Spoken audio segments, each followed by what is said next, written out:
Continuamos con nuestro estudio en el libro de Efesios, meditando ahora en el capítulo 4 a partir del verso 17 y hasta el capítulo 5 y el verso 20. Aquí el apóstol Pablo nos hace un llamado a vivir en la vida nueva, en esa vida nueva que hemos adoptado cuando hemos creído en Cristo como nuestro Señor y Salvador. Este pasaje tiene que ver con esa antigua, con nuestra manera de vivir actual y de cómo debemos de comportarnos. Este es el llamado de Dios a andar en esta sociedad según el propósito eterno de Dios. Dios tiene un propósito eterno y un llamado a sus santos, a su pueblo, a sus hijos, a vivir de una manera adecuada en la sociedad donde Él nos ha puesto, en el tiempo que nos toca vivir. Tiene que ver con nuestra conducta cotidiana. Presenta siempre un contraste entre la vieja y la nueva manera de vivir. Así podemos verlo con más claridad. Cuando vemos ese contraste entre lo antiguo y lo nuevo, lo vemos todo con más claridad. El apóstol se expresa con autoridad espiritual, habla de parte del Señor con toda su autoridad, y por eso dice en el verso 17: esto pues digo y requiero en el Señor. Son palabras que hacen un énfasis muy especial de parte del Señor. Esto digo y requiero en el Señor. Y lo dice de esta manera porque habla de la importancia que es, de lo importante que es para nuestra vida obedecer al Señor y vivir según la conducta que Él quiere que vivamos y no la conducta de los gentiles que no se han convertido, que no han creído. Por eso voy a leer los versículos 17 al 19. Esto pues digo y requiero en el Señor, que ya no andéis como los otros gentiles que andan en la vanidad de su mente, teniendo el entendimiento entenebrecido, ajenos de la vida de Dios por la ignorancia que en ellos hay, por la dureza de su corazón, los cuales, después que perdieron toda sensibilidad, se entregaron a la lascivia, para cometer con avidez toda clase de impureza. La orden es: ya no andéis como los otros gentiles. ¿Quiénes son estos otros gentiles? Los gentiles que viven en la ciudad de Éfeso y que no se convirtieron al oír la palabra del Evangelio. Pues cuando Pablo estuvo allí en aquella ciudad, en Éfeso, y esto lo relata el libro de los Hechos, en el capítulo 19, el verso 10 dice que todos oyeron la palabra de Jesús, la palabra del Señor Jesús. Todos la oyeron. El apóstol Pablo se encargó de predicar a todos las palabras del Señor Jesús, las palabras de salvación a todos los efesios. ¿Cuál es la condición de ellos? Pues dice que andan en la vanidad de su mente. Segundo, tienen el entendimiento entenebrecido, o sea que el entendimiento está en tinieblas. Están ajenos, alejados, marginados, alienados de la vida de Dios. La causa, pues no es otra que la ignorancia que en ellos hay, por la dureza de su corazón. Y es que el ser humano es duro de corazón. Aquel que no ha conocido al Señor mantiene una dureza, un corazón duro. Por eso dice Ezequiel, que el profeta Ezequiel, que Dios cambiará el corazón de piedra en un corazón de carne. Y el corazón del hombre es un corazón de piedra, un corazón duro. Y cuando estamos en nuestra ignorancia, así estamos, con ese corazón duro. La ignorancia puede tener dos causas muy concretas y muy definidas. Primero, no haber oído aún el Evangelio. Esta puede ser una causa. No has oído el Evangelio no te ha resplandecido en tu corazón. Segundo, haber endurecido el corazón al oír el Evangelio, siendo y permaneciendo incrédulo y desobediente a la palabra de Dios. Esta segunda era la causa de los gentiles de Éfeso, de todos los gentiles que habitaban en Asia. Habían oído la palabra, pero habían rechazado la palabra. Es como el caso de Faraón en el Antiguo Testamento. Moisés le dijo a Faraón: deja ir a mi pueblo, esto es lo que Dios dice, pero Faraón endureció una y otra vez su corazón.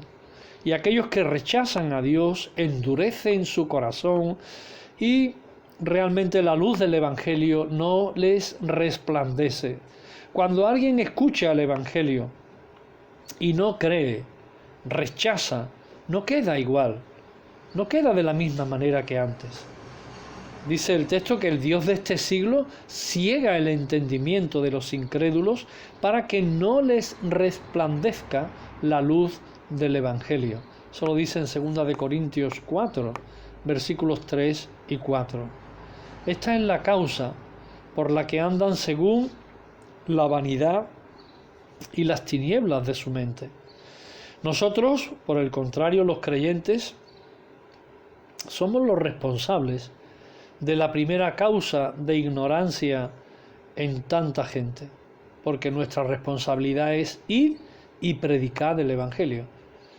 Y en la medida que nosotros predicamos el Evangelio, la gente tiene la posibilidad de oír el Evangelio. Si nadie les predica, el Evangelio no puede ser rechazado, porque nadie lo ha predicado.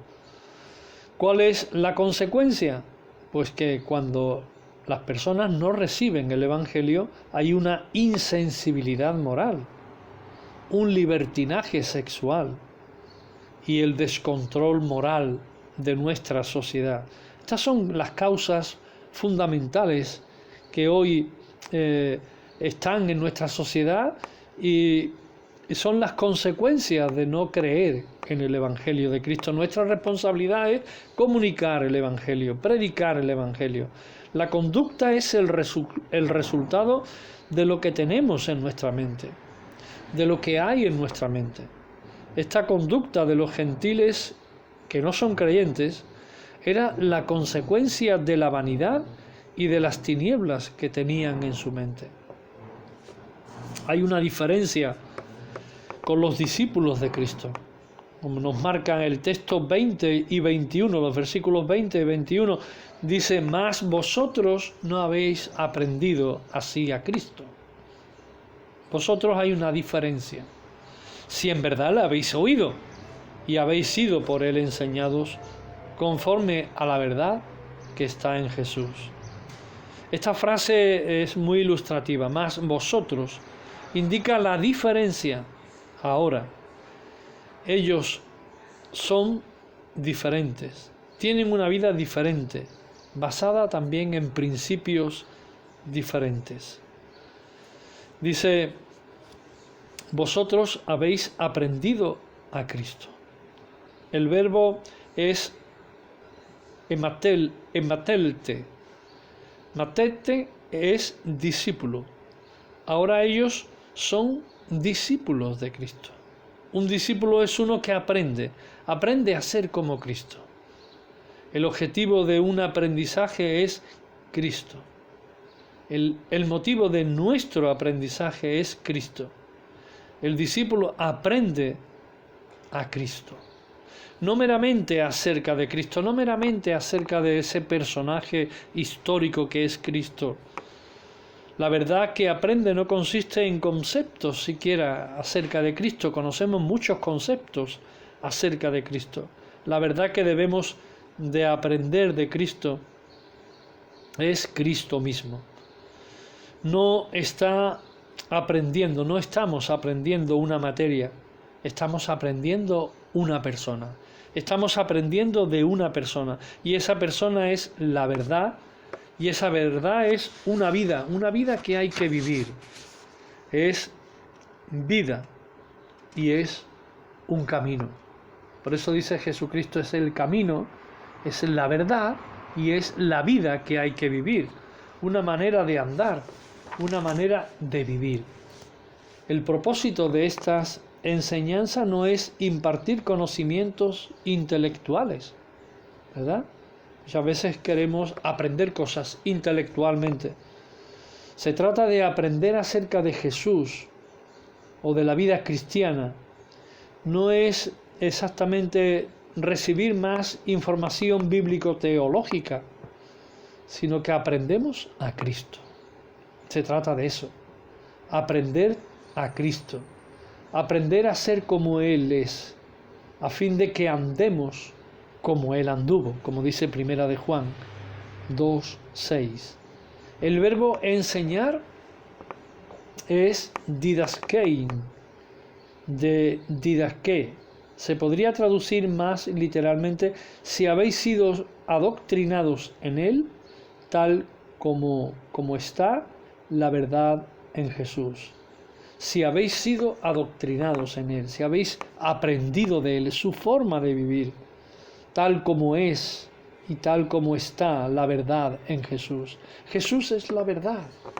Su forma de andar, su forma de conducirse, su forma de hablar, marcaba una diferencia con la gente de su tiempo.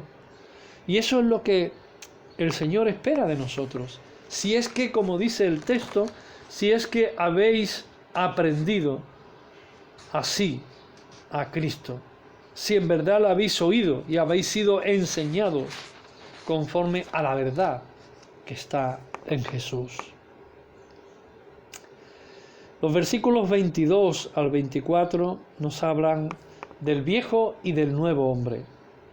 Dice: en cuanto a la pasada manera de vivir, despojaos del viejo hombre. Despojaos del viejo hombre que está viciado conforme a los deseos engañosos, y renovaos en el espíritu de vuestra mente, y vestíos del nuevo hombre, creado según Dios en la justicia y santidad de la verdad. El hombre viejo es nuestra vida anterior, nuestra vida vieja, nuestra vida pasada. Nuestra naturaleza es la naturaleza adámica. Venimos de Adán, traemos el germen del pecado. Nuestra naturaleza es adámica y pecadora. Nuestra carne, nuestro yo, es carnal, que determina nuestra conducta anterior. Por eso se habla de la pasada manera de vivir. Vivíamos de acuerdo a nuestra forma de pensar, de acuerdo a nuestra forma de ver las cosas. Pero ahora somos criaturas nuevas. Las cosas viejas pasaron, dice la palabra, y todas son hechas nuevas. Y debemos de vivir de acuerdo a ese patrón. Todas las cosas son hechas nuevas en nuestra vida. Debemos de vivir con una mente abierta, una mente renovada, una mente que busca a Dios. Así como al convertirnos aprendimos que debíamos despojarnos del viejo hombre. Del mismo modo ahora y siempre debemos despojarnos de una manera resuelta, de una manera enérgica. Debemos despojarnos del viejo hombre como quien se saca de encima la ropa sucia y la ropa vieja y la deja en la canasta para que sea lavada, ¿verdad? De la misma manera, el viejo hombre es propenso a corromperse, está viciado según los deseos engañosos de nuestra mente y de nuestro corazón. ¿Cómo nos despojamos del viejo hombre? Pues dice a continuación el texto: renovaos en el espíritu de vuestra mente. No nos despojamos vez tras vez del viejo hombre, recordando y creyendo en el espíritu de nuestra mente, que nuestro viejo hombre fue crucificado juntamente con él en la cruz, y lo dejamos allí, según Romanos 6:6, creyendo y confesando cada día, a cada instante, que con Cristo estoy juntamente crucificado, que ya no vivo yo, que Cristo vive en mí. Gálatas 2:20. Que los que son de Cristo han crucificado la carne con sus pasiones y deseos, dice Gálatas 5:24. Así que En palabras del apóstol Pablo en Romanos 6:11, considerémonos muertos al pecado y vivos para Dios en Cristo Jesús. Y vestíos del nuevo hombre, renovaos, dice, en el espíritu de vuestra mente, y vestíos del nuevo hombre. El nuevo hombre es creado según Dios. Sus virtudes son justicia y santidad de la verdad. Del mismo modo que nos despojamos de lo viejo, nos vestimos de lo nuevo.